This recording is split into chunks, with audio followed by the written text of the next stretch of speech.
దేవుని పరిశుద్ధ నామమునకు మహిమ కలుగునుగాక. ప్రియమైన దేవుని బిడ్డలారా, దేవుడు మనల్ని ప్రేమించి మరొక ఈ నూతన దినాన్ని మనకు అనుగ్రహించాడు. దేవునికి స్తోత్రం కలుగునుగాక. ఈ దిన దేవుని వాగ్దానం కొరకై మనము దేవుని వాక్యంలో నుండి చూసుకుంటే, దేవుని వాక్యంలో నుండి కీర్తనల గ్రంథము 55వ కీర్తన 22వ వచనాన్ని మనం చదువుకుంటే, ఇక్కడ దేవుని వాగ్దానము మనకు ఏమి తెలియజేస్తున్నదో మనకు కనబడుతుంది. నీ భారము యెహోవా మీద మోపము, ఆయనే నిన్ను ఆదుకొనును, నీతి మంతులను ఆయన ఎన్నడూను కదలనీయడు. ప్రియ దేవునిబిడ్డలారా, ఇక్కడ దేవుడు తన వాగ్దానము ద్వారా, తన వాక్య వాగ్దానము ద్వారా మనతో మాట్లాడుతున్న మాట, నీ భారము యెహోవా మీద మోపము, ఆయనే నిన్ను ఆదుకొనును. నీ భారము యెహోవా మీద మోపము, ఆయనే నిన్ను ఆదుకొనును అని దేవుడు తన వాక్యము ద్వారా మనకు వాగ్దానం చేస్తున్నాడు. ఈ దినం ఏ భారముతో, ఏ బాధతో, ఏ సమస్యతో నువ్వు ఉన్నావో, ఈ రోజంతా నువ్వు ఎలాంటి భారాలను కలిగి ఉన్నావో, నీ భారమంతా దేవుడు అంటాడు దేవుని మీద వేయమని చెప్తున్నాడు. కనుక ఏ సమస్య అయినా, ఏ బాధ అయినా, ఎలాంటి భారము నువ్వు కలిగి ఉన్నా, అది ఆర్థిక భారమా, జీవనోపాధి సంబంధించిన భారమా, ఆరోగ్య సంబంధమైన భారమా, ఎలాంటి భారమైనా ప్రభు అంటున్నాడు, నీ భారమంతా యెహోవా మీద మోపము. సో దేవుని వాక్యం మనకు తెలియజేస్తున్నది, నీ భారం అంతటిని యెహోవా మీద మోపితే ఆయనే నిన్ను ఆదుకుంటాడు అని. ఈ దినం ఏ భారముతో నువ్వు ఉన్నా ఆలోచన చేయి.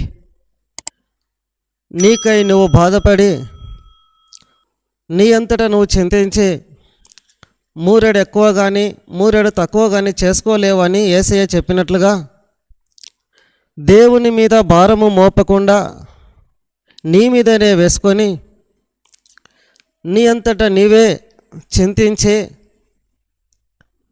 బాధపడి నువ్వు సమస్యను పరిష్కరించుకోలేవు. అందుకే దేవుడు తన వాక్యం ద్వారా మనతో మాట్లాడుతున్నాడు, నీ భారము యెహోవా మీద మోపుము.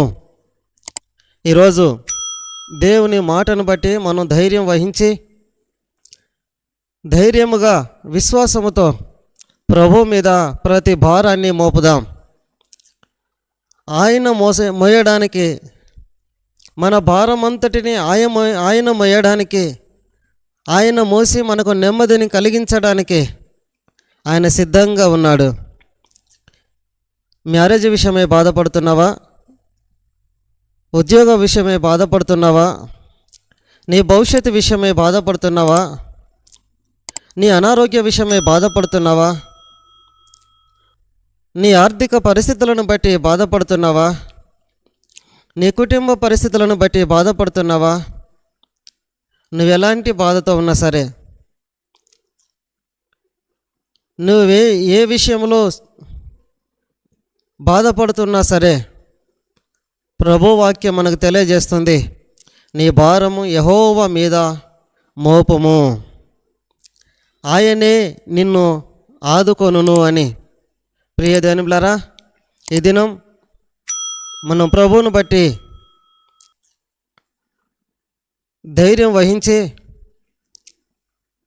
విశ్వాసము కలిగి, ప్రభువునందు విశ్వాసముతో, ప్రభువా నీ వాక్యం ద్వారా నువ్వు నాతో మాట్లాడినావు, నా భారం అంతా నీ మీద వేయమని నువ్వు చెప్తున్నావు తండ్రి. ఈ దినం నా భారాన్ని అంతటినీ నీ మీద వేస్తున్నాను ప్రభువా, విశ్వాసముతో నా భారాన్ని నీ మీద మోపుతున్నాను, నువ్వే నాకు సహాయం చేయి, నువ్వు నన్ను విడిపించు ప్రభువా, నాకు తోడుగా ఉండి నన్ను నడిపించు తండ్రి అని ప్రభువు మీద భారాన్ని మోపి ఆయనను అడుగుదామా?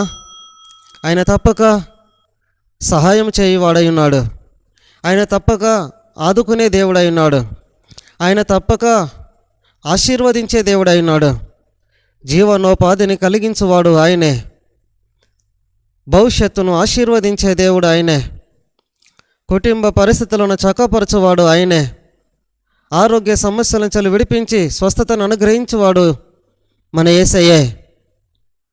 ఏ పరిస్థితుల్లో నువ్వు బాధపడుతున్నా నీ పరిస్థితులన్నిటినీ చక్కపరిచి మంచి భవిష్యత్తును అనుగ్రహించి ఆయనకు సాక్షిగా నిన్ను నిలవబెట్టడానికి ఆయన మీతో మాతో మనందరితో ఆయన చెబుతున్న మాట, నీ భారం యెహోవా మీద మోపము, ఆయనే నిన్ను ఆదుకొనును.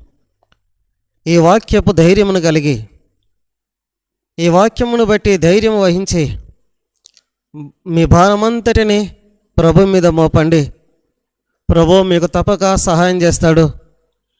మీకు నెమ్మదిని, సమాధానమును, సంతోష జీవితాన్ని ఆయన అనుగ్రహిస్తాడు. ప్రభు మిమ్మల్ని దీవించునుగాక. అందరం తలలు వంచినట్లయితే ప్రార్థన చేసుకుందాం. పరిశుద్ధాత్మ దేవా, నీకే మహిమ చెల్లిస్తున్నాం. నీ మాటలు విన్న నీ బిడ్డలనందరినీ మీ బలమైన చేతులకు అప్పగిస్తున్నాం. దీవించి ఆశీర్వదించి బలపరచండి. నీ కృపతో నింపి నీ కృపలో వర్ధిల్ల చేయండి. కుటుంబ సమస్యలను పరిష్కరించండి. ఆర్థిక పరిస్థితులను చక్కపరచండి. అనారోగ్య పరిస్థితులను బాగు చేయండి. ప్రభువా, భవిష్యత్తును అనుగ్రహించండి. వివాహ సంబంధాలను సమకూర్చండి. తండ్రి, ఉద్యోగ విషయాలలో మార్గం తెరవండి. ఆర్థికంగా బలపరిచి ఆశీర్వదించి మీరు పోషకుడిగా ఉండి సహాయం చేయండి. మ్యారేజ్ డేలలో తోడుగా ఉండండి. బర్త్డేలలో తోడుగా ఉండండి. నీ బిడ్డలు జరుపుకోను సంతోషకరమైన ప్రతి కార్యక్రమంలో మీరు తోడుగా ఉండి మీరు ఆశీర్వదించి కాపాడండి. దీవించమని అందరినీ మీ చేతులకు అప్పగిస్తున్నాను. బలహీనులను అందరినీ బలపరచండి. రోగులను స్వస్థపరచండి. సమస్యల చేత పీడింపబడుచున్న వారికి విడుదలను దయచేయండి. మాంత్రిక చేతబడి శక్తుల చేత పీడింపబడుచున్న వారికి మీరు విడుదలను కలగచేయండి. మీ అద్భుతములతో నింపి ఆశీర్వదించి నెమ్మదిగా నీ కృపలో జీవింపచేయమని, సమాధానముతో నింపమని యేసు నామములో ప్రార్థిస్తున్నాము తండ్రి. ఆమేన్.